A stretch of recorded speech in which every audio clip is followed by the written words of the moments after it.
ये एक तरह से साजिश बोली जा सकती है, क्योंकि वो बंदा इस टाइप का नहीं है। और आज से नहीं, मैं अशोक को पर्सनली आज कम से कम भी 15 से 20 साल से मैं उससे जुड़ा हुआ हूँ और उसको जानता हूँ।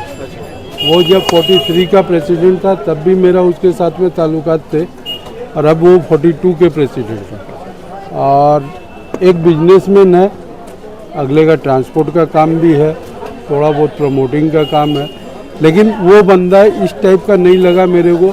और आज तक अगर इस टाइप का होता तो आज 20 साल से मेरा कनेक्शन है, कहीं ना कहीं तो समझ में आता पहले भी। लोगों ने अखबार के माध्यम से जाना कि हाथी तस्करी, तो ये तो बड़ी विडम्बना है अखबार पढ़ करके, क्योंकि हम अशोक ओझा जी के विषय में जानते हैं। वो बहुत ही खानदानी, उनके घर में आज से हाथी नहीं, अंग्रेजों के ज़माने से ही हाथी थी। आज भी उनके दरवाजे पर हाथी और घोड़ा बंधा हुआ है। और अखबार के माध्यम से हम देखें कि उसमें तस्कर लिखा हुआ, तस्कर बोल के शब्द लिखा हुआ था, जबकि ये ठीक नहीं है। और दीदी भी बोलती है, अभी कल ही दीदी का बयान था कि किसी भी आरोप में आरोपी माने जब तक सिद्ध नहीं होता तब तक वो आरोपी नहीं हो सकता। इसलिए हमारे अशोक ओझा जी इनको जानबूझ के फंसाया गया है, ताकि इनकी कलकत्ता में जो राजनीति है, इनका राजनीति चौपट करने के लिए कुछ हमारे यहाँ के नेता जो हैं, उन्हीं के दल के नेता। तो क्या लगता है कि इससे उनकी छवि खराब होगी? नहीं, इससे उनकी छवि और बढ़ेगी। कैसे बढ़ेगी? क्योंकि उनके ऊपर जो गलत आरोप लगा है, जो लोग जानते हैं कि इनके दरवाजे पर पहले से हाथी है। देखिए, वार्ड 42 टीएमसी के जो अध्यक्ष है अशोक भाई, बहुत अच्छे आदमी हैं। वो सब चक्करबाजी में वो है नहीं। अब उसके पीछे क्या हुआ क्या नहीं हुआ ये अपने को पता नहीं है, लेकिन उस सब लाइन में नहीं है। आज वार्ड 42 में उनका आप किसी से भी बात करिए, उनका जैसा बंदा आपको मिलेगा नहीं। बहुत अच्छे हैं। ओझा जी की गिरफ्तारी को हम सच नहीं मानते, क्योंकि उनके घर में आज से नहीं, पूर्वजों से बहुत पहले से हाथी रहती आई है। तो हाथी रखने वाले घर में तो हाथी का दांत मिलेगा ही, एक कंपलसरी चीज़ है। लेकिन उन्होंने फंसाया भी गया कोई साजिश के तहत। मैं इस चीज़ को मैं नहीं मानता हूँ। अच्छा, उनके पॉलिटिकल कैरियर पे कितना असर पड़ेगा? पॉलिटिकल कैरियर पर देखिए, झूठे मामले नहीं साबित कर हो पा रहा है, तो जो कोई का असर नहीं पड़ेगा, क्योंकि वो अच्छे व्यक्ति के ऊपर में कोई कितनी भी बड़ी लाछन लगाया जाए नहीं पड़ता इसके ऊपर असर। उनका जो व्यवहार है वार्ड के प्रति, जो किसी से भी आज तक खराब नहीं है, तो वो आदमी इस जगह में तो हो नहीं सकता है। अभी तक वार्ड के अंदर में उनका सब तरह सबके साथ में अच्छा रिलेशनशिप है। तो कोई भी आदमी अगर इस तरह का अगर ब्लेम लगता है, ये गलत हम लोग को समझ में नहीं आता। तस्वीरें तो सामने आई, हाथी दांत है, पीछे में वो है, वो चीज़ मानने को नहीं है।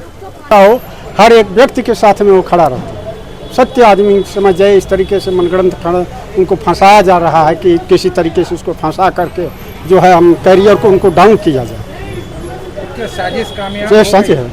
नहीं, वो साजिश कोई कामयाब नहीं। सत्य का जीत तो होगा ही, आज हो चाहे 2 दिन बाद हो, ये पक्का समझ के चलिए। भाई हम तो विश्वास ही नहीं कर सकते, उनको इल्जाम लग सकता है। तो 1 नंबर व्यक्ति हैं और उनको हम लोग तो बचपन से उनको हम जानते हैं।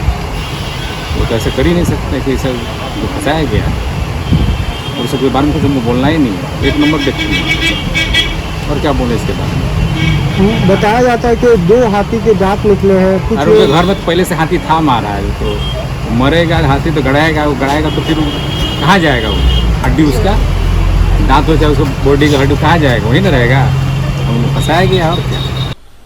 बाकी क्या है कि हमारे वार्ड में भी उनका कोई भी ऐसा कोई एलिगेशन और कोई भी चीज़ ऐसा नहीं है कि उनके ऊपर कोई अंगुली उठे। बाकी ये राजनीतिक क्या चीज़ है हम लोग ये नहीं बता सकते हैं। हम लोग व्यापारी है, बिजनेसमैन है। लेकिन जो तस्वीरें आई तस्करी हाथी उनका ये खानदानी है। हम लोग भी उनके आगे एक शादी में घर गए थे, इनके पिताजी के टाइम से ये हाथी रखे थे। बाकी इनसाइड स्टोरी तो हम लोग तो भैया एट प्रेजेंट हम लोग तो बंगाल रहते, कलकत्ता। तो कारोबारी है। हाँ, कारोबारी। हाँ, राजनीति करते थे। हाँ। कैसे लोग, कैसे नहीं, अच्छे इंसान थे, अच्छे व्यक्ति थे और कर्मठ आदमी थे, अच्छे आदमी थे। टीएमसी के लिए उन्होंने बहुत कुछ किया भी है। और बाकी क्या है कि बड़े नेता जो भी डिसीजन लिए वो मान्य है, उसमें हम लोग कुछ नहीं बोल सकते हैं। लेकिन ऐसे इंसान के व्यक्तिगत रूप सब तरह से अच्छे इंसान थे। कोई भी ऐसा नहीं है कि हम लोग कोई दाग बोल सके उनके ऊपर। ये जो घटना हुआ, क्या लगता है कि इसका असर उनका पॉलिटिकल करियर पे पड़ेगा? नहीं सर, देखिए, अगर काला बादल छाता है तो 2 दिन रहता है, फिर निकल जाता है। और अच्छे आदमी पे ही ये सब होता है। मेरा बात समझिए, अभी 2 दिन तूफान था ना, आज देखिए सन्नाटा है। आज आपके सामने है ना, 2 दिन बारिश था, तूफान था, आज सन्नाटा है। वैसे ही ये ठीक निकल जाएंगे सही तरीके से।